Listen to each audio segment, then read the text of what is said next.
那观众朋友，我们再来看一看这是这个国际上面大家都在注目的一件事情之一，包括美国总统川普上个礼拜不是派了3艘神盾舰的驱逐舰到委内瑞拉这个附近，就是中南美洲的海域他的理由是什么？你们这个地方贩毒太严重了呀，所以我派这个驱逐舰去做某种程度的镇压或者是威慑你们。可是身为委内瑞拉的总统，他当然觉得很不开心啊。他说我们国家自己的内部的问题，你怎么可以过来这边做这样威胁呢？所以他部署了450万民兵可是就在他宣布要部署民兵对抗的时候，在一场活动里头，他突然拿出了华为手机，还说习近平主席送的，他什么意思啊？我们来看看。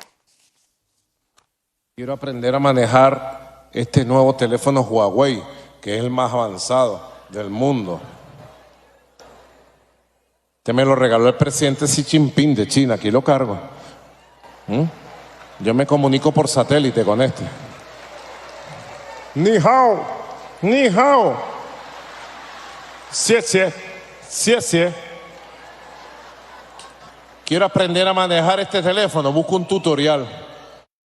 好，你看到他秀中文，所以媒体的解读是说，你是不是想要讨救兵啊？向中国来讨救兵，特别是习近平那另外我们看到呢，包括这一场所谓的争端，或者是两国的一个紧张的情势到底是怎么发生的？我们看到委内瑞拉因为美国的威胁不断的在征兵所以你看他发起的这个征兵活动好多这个委内瑞拉的，包括年轻人、中年人、男的、女的都来了。他们说要加入民兵组织，要捍卫自己的国家。那另外呢，这个委内瑞拉的外交部长就说，美国的心理战是不可能得逞的他们认为这是一种威慑，这是一种假新闻引发的心理战从来也不会得逞那另外一件事情是来自于川普总统是不是对于国内的反对党的某种程度的一个示威跟镇压？有人说这是内乱他盯上纽约、芝加哥这些包括民主党的重镇的一些地方这是华盛顿邮报报的料。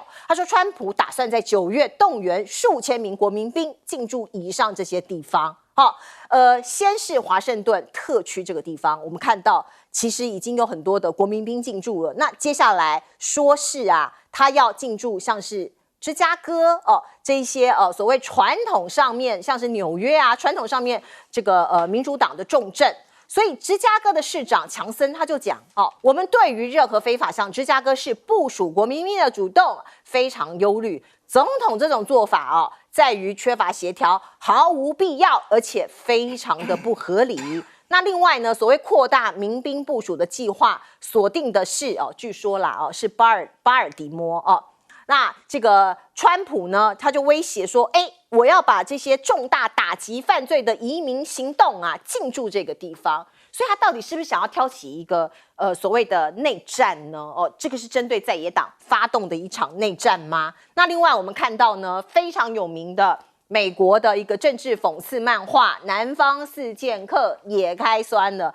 他们这个漫画里头你可以看到呢，川普接管华府，而且连林肯的雕像都不放过你看。大家如果有去参观过 DC 的这个林肯的雕像，现在已经把它换成在南方四剑客的漫画里面，已经把它换成川普的头像所以大家可以知道呢，现在美国的内部其实也非常的分裂民主党、共和党反川的、挺川的，而我们看到华府，把镜头再移到华府这个地方，国民兵今天晚上开始要配枪上街，会持 M17 的手枪。M4 的步枪巡逻这个东西威胁性很高所以你看到国民兵联合特遣部队就说我们会作为最后手段啦不是单独回应迫在眉睫的死亡或严重人身伤害才会使用武力。可是包括你这样子全副武装，其实对很多人民来说就是一种很可怕、迫切的一种威胁。来，请教两哥。那个美国出神盾舰到委内瑞拉周边这个是非常奇怪的事因为他的理由如果是有毒枭嘛，贩毒你派的应该是缉毒组，是啊 ，DEA 或者是 FBI 的人怎么会派军队呢？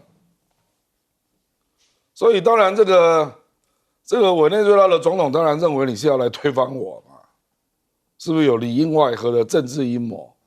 他当然会这样认知啊，因为哪有人在反毒用到军队的美国都还是 DEA， 不然就是用 FBI， 了不起用到 CIA 好不好？怎么可能用军人？所以这个我认为绝对没有表面的那么简单他是不是有内应？比如说跟议长有联系那是不是接下来还会有其他的动作那至于川普是不是可以仿效这个华盛顿 DC 继续在别的城市这样搞？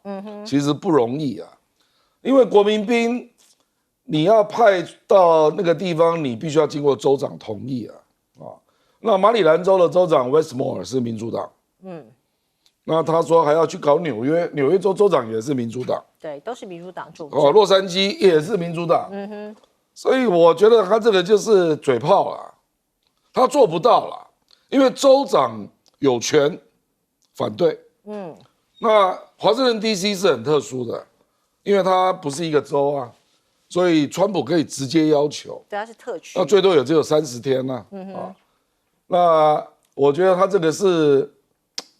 他只是我觉得他是因为常在这边走动，看到一些 homeless 他就觉得有碍观瞻会不会引发治安的风险？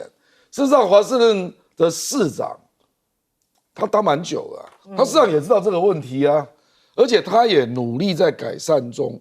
华盛顿事实上最近的治安是比以前要好很多所以川普为什么要搞这件事？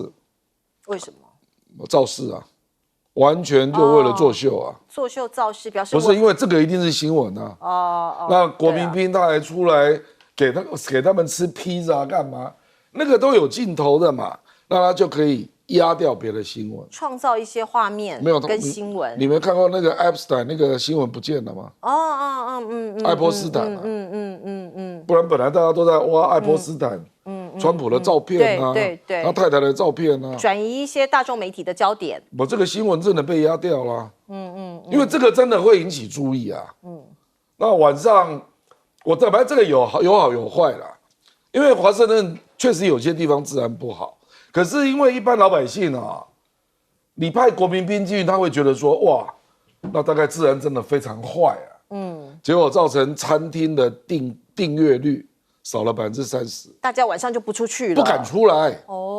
他就说总统都这样下令了，对，表示很严重经济活动就停止了。餐厅晚上的订餐，有些人就不敢出来因为我不一定知道可是看到总统动作做这么大，你会怕。对，对可是这样有没有真的抓到重要的犯人呢？不知道。不可能抓到嘛！国民兵怎么能够抓犯人？情报都在警察局跟 FBI 怎么会轮到你呢？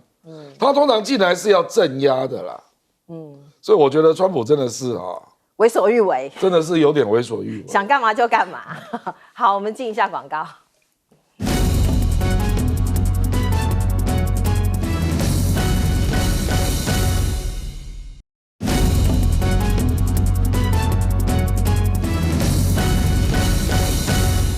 到底在想什么？他为什么要对 DC 这边布满了国民兵呢？现在说其他地方也要进去，到底图什么 ？OK，DC 这个地方我很熟我以前在那边当过导游。那我今年3月还带着学生过去。这个 DC 反正就是一个宪法大道、独立大道嘛。那个有一个很重要的华人纪念碑呢。早上东方起来，它就像一把剑，就晒到谁，再照到谁，照到林肯纪念堂的脚下。黄昏再返回，经过这个反射弧到国会山庄。这个最重要，一早起来的亮点就是林肯。现在变成川普，你知道这川普在想什么？当然，他一直认为他是真正美国最伟大的总统。好，那我觉得现在讲国民兵这个问题，大家都知道国民兵是美国的国民警卫队。它其实是由州政府和那个联邦政府一起出资成立哈。但基本上在各州是由州为先发号施令，然后要跟州来配合的。可是你会发现，加州就发生过，他当时不是在抓到非法移民，就先派遣，所以加州州长很不爽，因为他不爽加州州长嘛。反正不管怎么说，川普认为他所有东西该做就做，但第一这个地方是他掌控。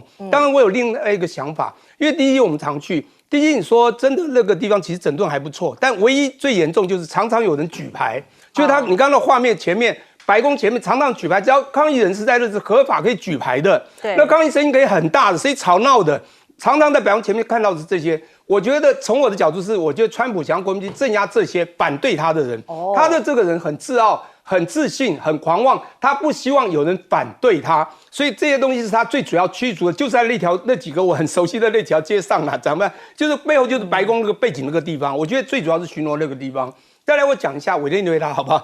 我觉得委内瑞拉这个，我觉得世界就是两个大的势力角力嘛，有号称民主，可是民主联盟并不是全民主，也有共产，还有一个共产，但共产也不是全共产。现在有很多人投靠他的共产叫民主国家，这两大联盟其实就两大势力。现在出现问题了，有一大势力民主联盟就基本上就一枝独秀，美国带动全部。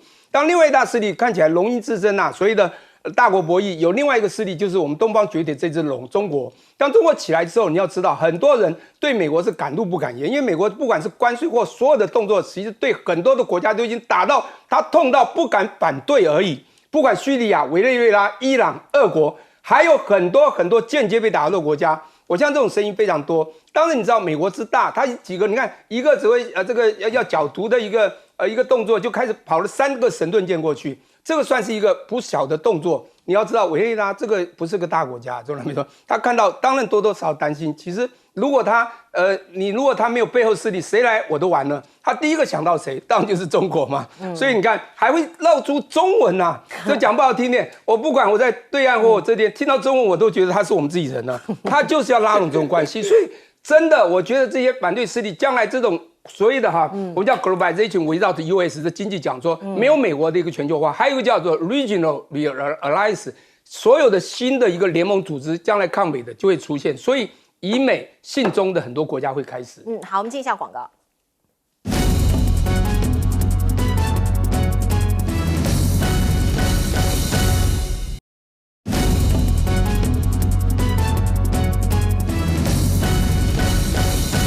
好，川普对内对外都是铁腕，他对 DC 最近呢做了一些动作。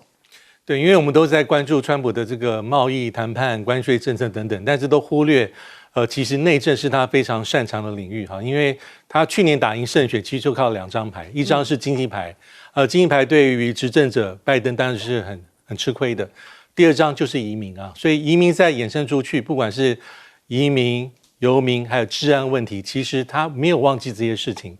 就像刚刚所讲，即便是在法律上哈，这个国民兵应该是属于这个州的地方的，但是其实总统也有动用的权利，但是总统动用通常都希望是有这个州长的这个同意了，但是还是有一些灰色地带，所以在今年6月份，大家应该有印象，当时是 ICE 就是移民海关署在执行在加州的抓捕的行动，非法移民。有一些争端，所以这时候川普找到一个机会，说他下令国民兵进去，所以跟纽森之间就有一个民主党明日之星跟川普的一个对抗。其实这个是川普要的，因为他觉得说多数他的支持者会很喜欢他做这些事情。那现在 DC 当然是他可以直接命令，但他不止如此，包括马里兰的这巴尔的摩。包括像是芝加哥，包括像是纽约，芝加哥伊利诺州州长是民主党，对。好，我们刚刚听到来宾其实对于这个未来的关税，尤其是亮哥认为赖总统对于我们的关税琢磨甚少。那一般对于媒体、对于民众来说，我们也搞不清楚我们跟美国的关税谈判到底走到什么样的地步了内容又是什么呢？今天卓荣泰到立法院报告台美关税。他提到说，这个谈判里头有3个争取，希望不要叠加税率3个争取是什么？争取更合理的税率，还有一并磋商针对半导体产业的232条款，还有不叠加既有的税率。讲了半天等于没讲我们想要知道更进一步的内情，其实并没有透露。那来问问郑丽君好了，看看郑丽君会不会透露更多哦。他说，台美双方还在持续谈判当中哦，所以听了半天真的听不到重点呢。有网友就说，这个叫做一本正经讲插话，跟包子店老板一样，因为最近有一个梗很流行在网络上，包子店老板跟这个顾客讲说，我们的菜包有3种口味，香菇高丽菜、高丽菜香菇，还有综合的。所以都讲的都是一样的话嘛，很酷手嘛哦。可是郑丽君还是不小心透露了一件事情哦，她认了美规车零关税在谈判范围内。其实呢，陆陆续续在周末有一些媒体有揭露了，包括我们的农产品、渔产品，我们的市场要全面开放，还有包括汽车啦，还有各种的，我们肯定要到美国去投资哦，大概几千亿这样子的数字。可是这个谈判小组说不对，这都是假讯息。那现在郑丽君至少讲了，汽车有可能零关税，对消费者来说可能是一件好事。可是产业链呢？其他的业者恐怕就不是这么想。我们来看看邻国李在明，他即将要跟美国总统川普来见面了时间在今天凌晨，明天凌晨会在白宫。那我们看到呢，在这个所谓的韩美高峰会之前，李在明有记者会他说我很难同意美国要求我们灵活部署，什么意思？驻韩美军万一在台海或是各个地方如果有发生一些很突发的状况，是不是要脱离朝鲜半岛去帮忙呢？他说我难以接受护台海这件事情，他其实已经 say no 了，某种程度。那另外有记者问说，美国对于你亲中的倾向感到很担忧李在明就说，好吧，如果你不断开跟中国的关系，就意味着我亲中，那么就这点而言，就算是吧，就算我亲中吧，某种程度还蛮直截了当的。而我们在台湾，我们国内最近在网络上很多人在流行一个梗，叫做莱尔富还有接龙的活动呢。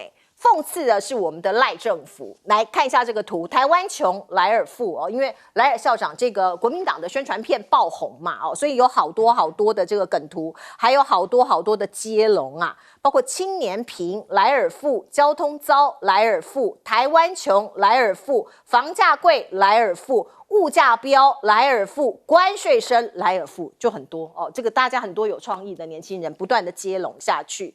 我们看到府院说不，这个要升起市县不编预算，讲的是哪一件事？国防不是要抗中保台吗？国防国军的待遇很重要在立法院3读通过的加薪3万，现在又没谱了所以我们看到明年的国防预算史上最高9000多亿耶，快要1兆了占我们的 GDP 已经超过3%了。可是自愿役士官兵的志愿役加给3万块，现在看起来可能没有咯。所以你看国防部多尴尬，本来他们要招募新兵嘛，拿这个来当宣传，现在赶快撤，错误资讯这个网友就说，你总统行政院长都已经亲笔签名了颁布了总统令这是错的，这是陆军要造反了吗？这个很吊诡，而且很让人家觉得很 confused。总统都已经下这个总统令了，都颁布了，结果现在就说没有了这个国防部也赶快把这个招生广告给撤下来了，太奇妙了吧？再来看看我们看到在野党在做什么。这一次包括大罢免，在野党也就是蓝军大获全胜，士气很振奋。可是接下来的国民党党主席的改选到底要怎么走因为朱立伦发话了，他要交棒，而且直接点名卢秀燕。可是卢秀燕立刻说妈妈留在家，没有办法参加党主席的这个竞选，他也不会去领表。所以现在到底是谁要来接呢？我们还看到这个报道说，朱立伦打包带走青年战队，遭遗留后手。因为大家知道莱尔校长这个梗非常成功，这个文学非常成功，是青年战队做的。如果他把青年战队也一并打包带走，那留下来的是什么？怎么办？本来都说国民党没有办法吸引年轻人，现在好不容易有一点改变了他是想要保留自己续任主席的可能性吗？现在浮出台面，想要竞选国民党党主席的潜在人选有谁？郑丽文表态了，张亚中表态了，胡志强是被点名的，郝龙斌也被点名，马英九也被推上台面，还有赵大哥也被推上台面。到底这一局会怎么走？怎么看？来请教亮哥。我这个不能这样讨论啊。那要怎么讨论？那民进党也有人建议蔡英文2028回来选总统，难道你要讨论吗？对不对？所以我是觉得那个反正9月4号、5号要登记嘛。对，9月1号领表。对嘛，那登记就知道了嘛。我觉得坦白讲，没有看过一个国家的关税已经到8月25号还在那边说我们还在争取。对啊，请问有哪个国家这样？今天卓荣泰就这样讲啊。我知道啊。那你看吴思瑶讲的什么话？全世界最透明的政府，最辛苦。我没关系，他继续讲啊，继续去吹牛嘛。那这个就是到现在连一场同业工会的公听会都没办过。我讲的是立法院哦，民间的不算哦，立法院连一场都没有办过。这样的政党可以继续执政，实在是难以想象啊！那你如果都没有用同业工会跟业者来沟通，你怎么知道要编多大的预算来纾困啊？你怎么会知道啊？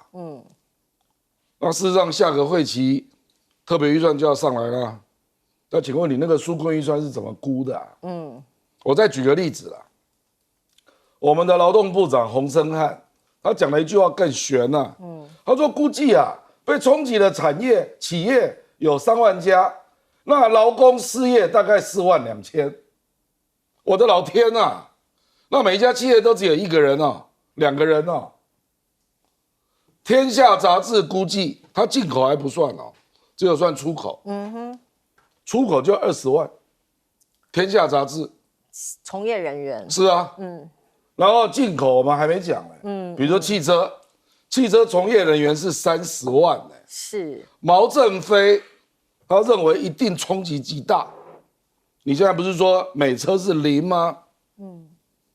你以为美车是美国品牌不是啊，日本现在也要把它在美国制造的车直接卖到台湾啊。我跟你讲，我们的汽车业制造、维修，再加上贩售，从业的人就30万。这些人就惨了。所以你去想我们还没有讲到农业。对，我跟你讲，所以我说这个进出口冲击的劳工30万，其实是一个合理的估计啊。你的劳动部长还在讲4.2万。那请问你这预算怎么编呢？我真的不知道他怎么编呢。我从来没有看过这样的政府也不跟业者讨论，不跟，现在大家都以为集中在谈关税，出口关税232，不是还有进口我们都不知道啊。对啊，吴思瑶还好意思说是最透明的我请问进口冲击的产业有哪一个要做准备啊？谁知道怎么准备啊？没有看过这么不负责任的政府然后现在还在干嘛？还在爬屋顶在干嘛？跑台南还蹲在一个老阿嬷的面前，跟2个市长候选人在那边作秀，演苦情秀，真是有够丢脸这种总统对，就即将而来，我们真的要做好准备了。聂老师 ，OK，我就先从这个刚看到吴思瑶讲这些话来讲，说他是最辛苦的内阁团队嘛。那现在这个政府所走的是最辛苦的，包括卓院长最辛苦的行政院长，这跟我刚刚开的汽车理论一样的。如果你不会开车，这个车再给你开，你都觉得很难开，他怎么开都会很辛苦我跟你讲，但实际上不管怎么说，台湾你说完全没错嘛，不至于。我现在还是要讲一下，现在虽然美国做这样的一个大的动作，要全球呢这个投美赔款但是我们毕竟我们还是有我们自己的一个很不错的先进科技，那是过去开了旧车帮开出的一个好的现在。可是他很强调说，县政府非常公开透明。我觉得蛮奇怪，就是到底我们知道它的内涵公布了多少东西？我不知道主持人或各位知道多少呢？那我觉得我的解读还是很黑箱那我就分析，你有3个原因。第一个，你可能不敢，因为它可能内容真的蛮可怕的。你已经达到一个搞不好会把台湾卖掉，当然这个我不知道，因为你不讲太清楚。第二个，你不愿意，也不愿意是你还有一些你程序的秘密，你要怎么做，不愿意让人家知道。第三个我觉得更糟糕，就是你可能不想，你根本不在乎人民，你根本看不起人民，因为你觉得你现在一党独大，你觉得你拿到全部，你觉得而且更重要，你只要用文宣，人民就相信你，因为人民在民主社会都是人云亦云、盲目盲从啦。所以我要点名说，人民一定要很宏观思维去看整个国家未来走向，甚至产业。好，那我现在来讲产业。现在台湾产业其实真的很惨，我们都有认识国际律师啊。最近国际律师在分析我们台湾产业最近的困境，真的那关税已经打到了很多产业已经受伤。台湾中小企业97.8%，台湾是靠中小企业起家，不是你看到上市的2000多家 listing company， 不是哦。这些中小企业随便高关税一起来你就完了，因为产业在台湾是一个自由化的社会，自由就会竞争，一旦竞争就薄利，那个利益薄，我跟你讲，关税一磕，很多都很惨。我现在一个最大的问题是台湾要不要移美？大家都说不要移美，不要移美，信赖。我不移美真的不行了。我想美国它是也可能带动全世界启动没有错。可是我知道一个很重要的，我们学经济学国际贸易的，贸易强调比较利益，绝对利益，绝对是双赢互惠，两边互相的。你资本密集也好，你劳动密集也好，就是你就不管 intensive 是哪一种，你就是有比较来交换，或者你绝对利益，你一定是互相。现在完全不是。我觉得台湾产业现在一直面临一个国际律师不能单向押宝。我们财经学教你鸡蛋不要放在一个篮子内，台湾整个就叫你相信美国，相信美国，全部投美国。我们台湾全部给美国，你就算抗中好了，你不跟中国，你跟中国的依赖度降很低，结果你全部依赖到美国。现在美国课你关税，你现在不知道怎么抽手，这是现在哦。当然我还是强调，鸡蛋不要一个篮子内，产业现在都知道。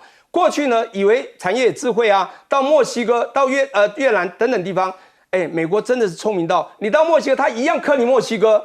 我跟你讲，你只要把单央押宝的 destination 最终终点是美国，你还是会出问题。那我这样讲起来很疑美，对不对？各位去分析是不是？我现在要讲一个是现在哦，将来更可怕。当美国制造业，它现在制造业回流，它制造业一回流之后，它现在 demand 不在，需求不在，它不买了。我跟你讲，他不买了以后的将来还要更惨，我们台湾更惨，因为你东西都要卖美国，他虽然不买了，你怎么卖？所以我台湾我还是一句话，不能单一押宝，一定要放眼世界。而且我觉得我们的对岸的确是一个很大的未来的内需市场，你一定要往那个地方多思考。来，请教大周老师。如果说台湾是这个贸易关税谈判中全球是最透明、最公开的，我觉得这跟一般台湾民众的认知实在差太多。啊，因为非常明显啊，我们邻近的日本、韩国，哪怕是欧盟，在整个跟美国打交道过程当中，我觉得对外所释放的讯息远远比目前我们所知道，我们跟美国之间来的多更多，对不对？因为从郑丽君回国之后开的这个记者会到现在，其实包括今天在立法院的这个备询，其实大家所获得的资讯并没有差太多目前就是3次视讯会议，目前。那所谓的3个争取，不是跟之前讲的没有差别，而且这应该也是常识。对，更好的这个税率，对不对？而且希望不要叠加，而且跟232能够。所以他们没有面对面真的坐下来开会。他们是用视讯，他飞到美国，然后再用旅馆视讯。没有跟你在同一个场。对啊，是啊。而且这个汽车，这个零关税的事情，这个今天他这样讲出来，好像是哇，大家好像是。一个新的，好像，其实这又是什么？这为什么不能早点让大家知道？而且老实说，政府早在这个美国要祭出对等关税之前是有准备时间的。照道理说，政府部门或是委外应该要针对不同的情境，一般就要很多的一些评估报告，还有公听会，刚刚所讲立法院公听会。所以目前看起来，我觉得我们给民众知道的还是过少，这个标准不是很苛刻，而是跟其他国家相提并论。你看李在明去美国的过程当中，他面对媒体记者，他答的也是很大方。是啊，驻韩美军的这个弹性的分配，韩国的这个等于是我们外交部长也有讲过类似的议题，其实就是直球对决。是，而且基本上韩国在第一次所谈内容当中，争取到这个比较好的税率，他还有除了大投资之外，他还有拿到什么？比如说，他希望能够在稻米、在牛肉不进一步的开放，还有在232有比较优惠的谈判的结果。其实一切过程当中，大家不会很突兀，而是一个循序渐进式的。所以要说赖政府在这方面最公开透明，我觉得如果做个线上民调或民调，我觉得绝大多数老百姓可能认知绝对不是如此的。是没错。所以呢，这个我们看到这个赖政府某种程度在自吹自擂哦。那当然，人民自己有自己的公平的这个判断。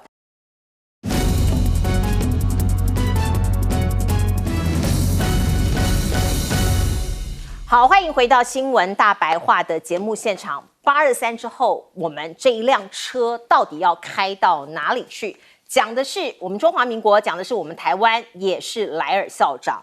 我们看到呢，网络上有很多的影片，包括823开票那一天呐，像是这样荒谬的场景不断的出现。我们来看看。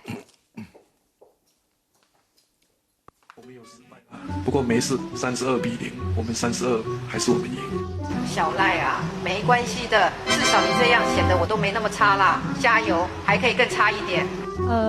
那个总统们，能不能先帮我批一下桌子上的倒椅？好，非常荒谬的是这个昨天我们看到赖清德总统跟前总统蔡英文见面啊，包括萧美琴在这里结果网友都聚焦在所谓的桌面上有一个倒影看到萧美琴她的影片明显的是被修过图这张照片明显被修过图，为什么我们的政府都在注重这些旁支这个莫细微的事情不去做正事呢？包括我们看到呢，网络上面有很多帮民进党政府护航的名嘴也好，政论节目的这个主持人也罢，哈哈大笑为什么要哈哈大笑？我们没有输啊，哪里有输？32-0，可是民进党本来就没有在全力动员呢，这不是在害你的党吗？害这些莱尔校长吗？害这辆车吗？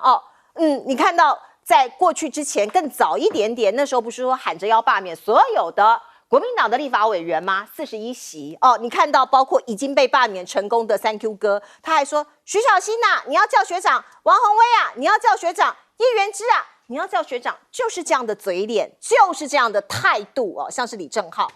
让中间选民看不下去，通通投下了不同意票。可是他们现在有反省吗？他们现在有认输吗？他们现在知道自己哪里做错了吗？看起来还是不知道啊。观众朋友，我们来看看昨天这一个场景，是蔡英文到总统府的官邸打气所以赖清德在脸书上面留下这一张图，4个人排站，包括黄崇彦讲说会将人民的声音化为力量，走向更好的未来。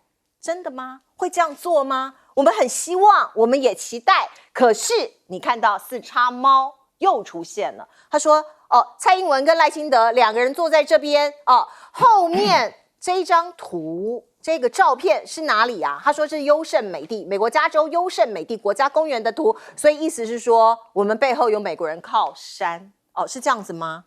刚刚看到这个都在做这个 P 图啦、修图啦，所以还记得吗？2019年总统大选的宣传影片，这一支非常有名，叫《在路上》。蔡英文把车交给赖清德，可是现在是不是莱尔校长把车开到爆炸呢？网友就讲了，蔡英文你给了一部烂车所以莱尔校长半路抛锚也不意外。我们当然不希望，因为我们中华民国，我们所有2300万人都在车上，你要把我们带到哪里去？我们来看段宜康怎么讲他很久没有说话了。新潮流的大阿哥他说，没有哪个人可以说自己无可替代，这才是内部民主。他到底在讲谁？是在讲赖清德，还是在讲柯建铭？我们再来看看，包括这一篇重磅快评，来自于联合报。他说，蔡英文入境不入局，救援赖清德在上路这一幅所谓的官邸探望图，事后2个人分别发脸书，蔡英文没有提大罢免与公投，只有说我们就国内外局势讨论很多，所以意思是我不替你赖清德背书。在大选之前，我们看到这一个所谓在路上的短片那昨天 PO 出来的合影多了一个人，来，那个人是谁？黄崇彦嘛我们刚刚有看到那一张图，黄崇彦在这里。黄崇彦是蔡英文亲手栽培的核心幕僚，所以这个是什么意思？意思是说，现在黄崇彦也要进到蔡英文来进到赖清德的班底了吗？因为外界其实批评很多是赖清德的用人决策圈非常小，所以是不是意味着黄崇彦要上车了？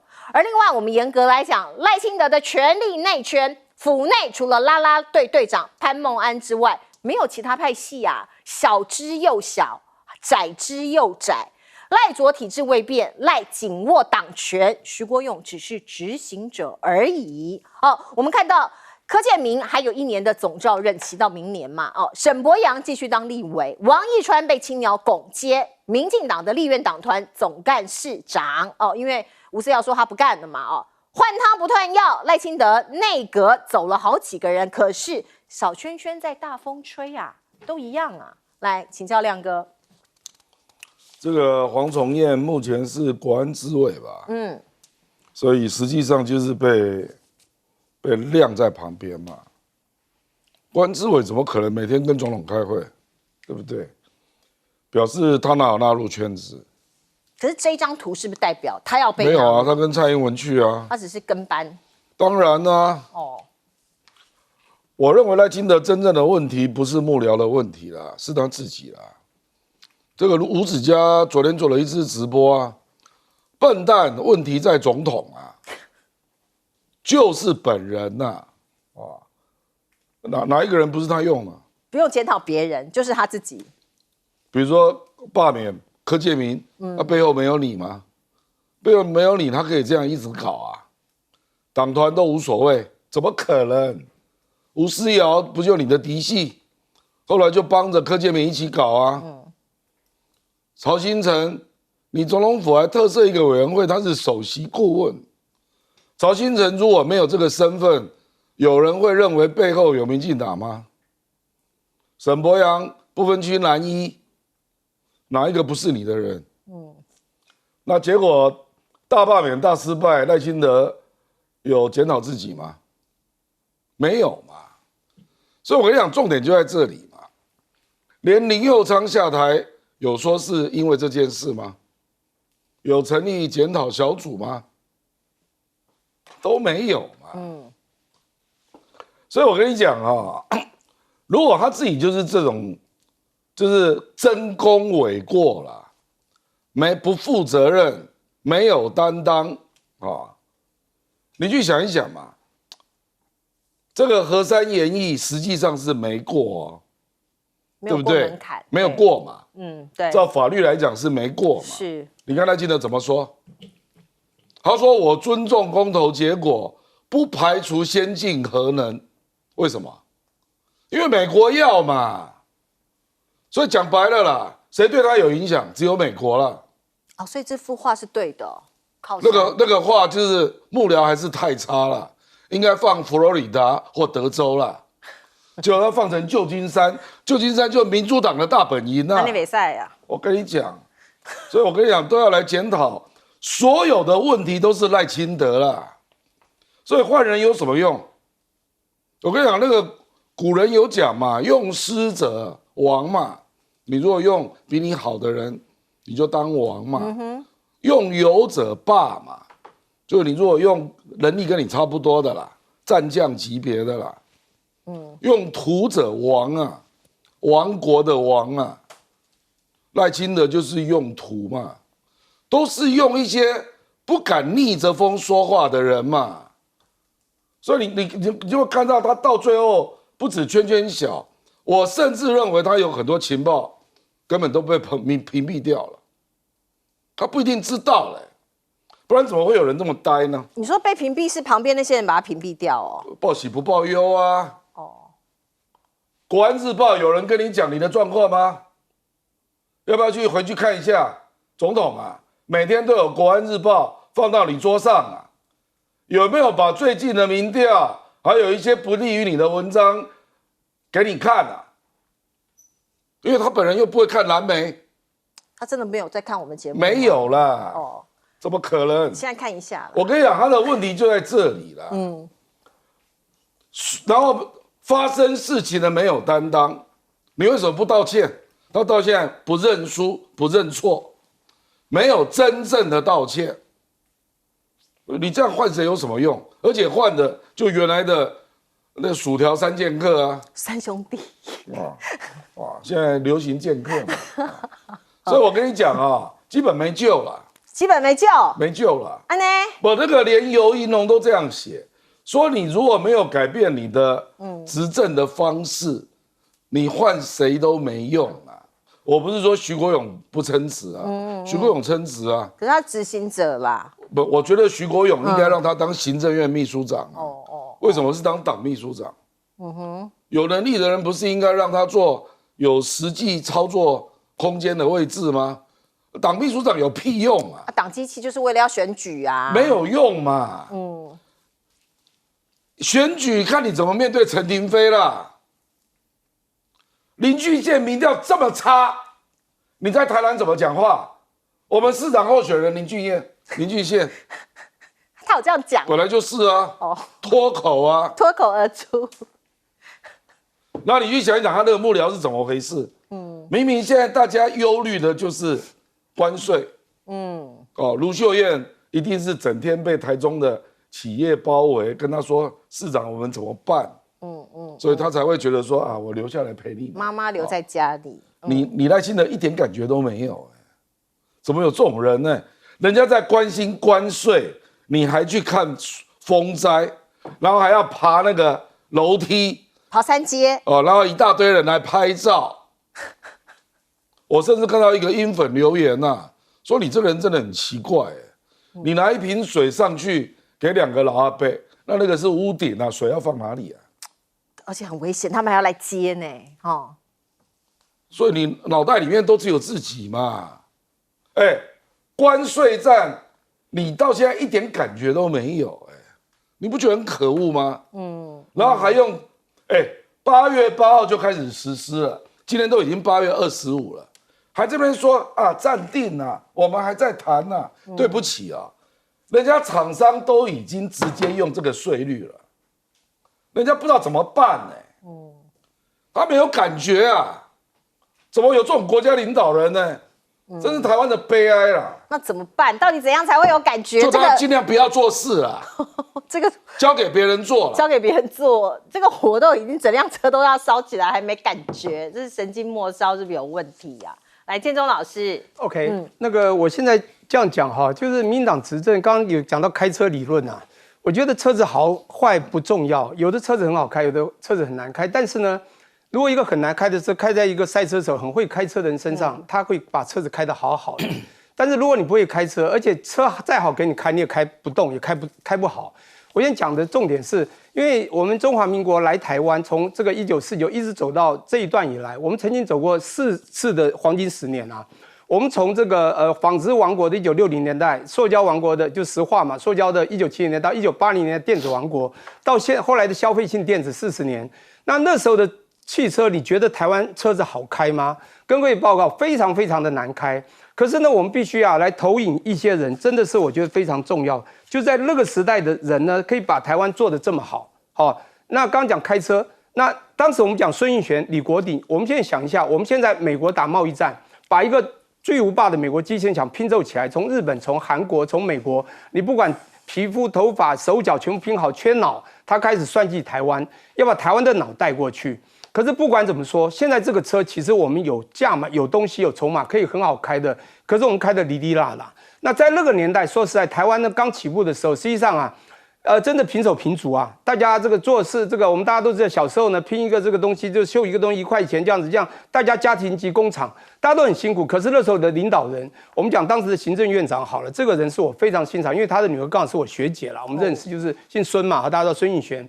他这个在65岁，1978年的时候当行政院长，你知道那时候是刚好台湾电子业起来，要不是这些有所谓工学院背景的人，真正把一个很务实的一个就算很烂的车，要把好好的务实的做把它开好，结果你看开得多好。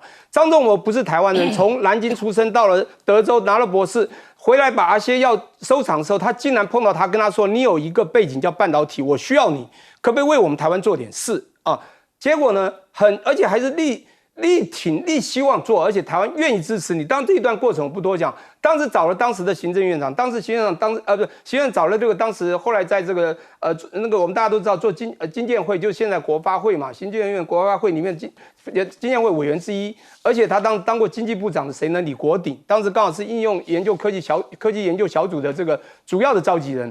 他当时呢受命之后就开始呢非常积极，甚至张仲谋要求的 stock option 什么都给，也就是这些人在这么难开的那个路程中，知道台湾未来需要什么，而且是有前瞻的看到未来，把台湾一步一步的从80年代带上了台湾的今天。我们把这个整个车子甚至零件什么都修好，都修得非常棒。可你刚刚讲这个汽车理论，我就觉得很奇怪了。现在你车子有很难开吗？你刚刚说校长不准那个什么莱尔校长开车，我不管你怎么开了哈。我觉得现在开车的奇怪非常奇怪，他不会开车，他要假装会开车。我觉得做事情要务实，要真情。但是我觉得现在台湾充斥着一堆的造假、作假。那刚刚主持人提到，我不管影片那个是到底做了多少东西哈，我觉得现在的这个执政的人，他不是真的不会开车，但你不需要作假，我觉得很务实很重要。你作假造成台湾的假讯息、假媒体、假文宣，甚至假情报，什么都来了，甚至到处诈骗。所以我觉得台湾从整个基础道德，我觉得务实做去，我们用真情来带领台湾，好好的把台湾开车，就算是烂车，就算技术不太好，慢慢把台湾做到一个还不错的路，我觉得就比较重要。来，谢谢。对，因为刚才提到这个孙运璇、吕国鼎就是很感慨，因为有句话就是责任日益远，典型在溯溪，就是对比现在其实差别真的非常大。我们好像已经很难找到在政府里面有这个很有经验的、很有干才的那种，不管是官僚或是政治人物，让大家觉得说很棒这个国家有希望，其实都不是如此。那昨天这个应该是说在这个823之后，我们看到这个赖总统的一个议席谈话，其实里面还蛮多的重点说有三个要调整的这个方向，但是我听了之后我也觉得怎么会是这样？因为里面有一个地方就是说要调整施政的顺序要把这施政的重点放在这个所谓的民生经济弱势还有所谓年轻人。那大家可能心里面会有疑问，这不是本来就应该做的事吗？那如果调成这样，那代表以前你的重点是什么呢？那其实这也是符合一般人心中的感受，因为过去1年多感觉起来好像还是在处理比较多的政治议题比如说国家安全无限上纲，还有任何的事情一定要连接到这个抗中保台。那还有呢，处理很危机的，不管是关税跟经济跟这个谈判，好像觉得使不太上力，但是一处理起两岸关系对于北京的政策感觉起来非常强悍，虎虎生风，这是一般民众的感觉。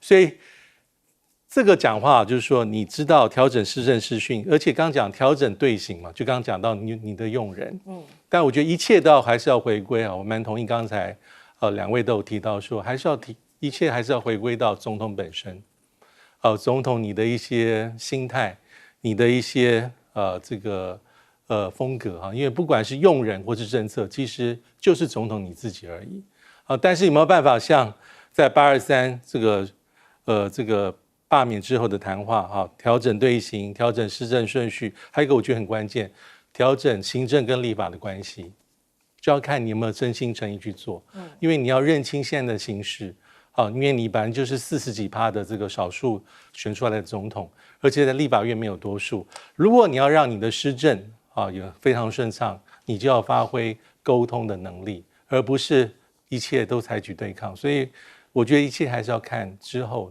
赖总统还有整个民进党执政团队有没有真心诚意去做反省但是一般来看，现在所有的分析大概都没有那么的乐观，那就是不是台湾之福。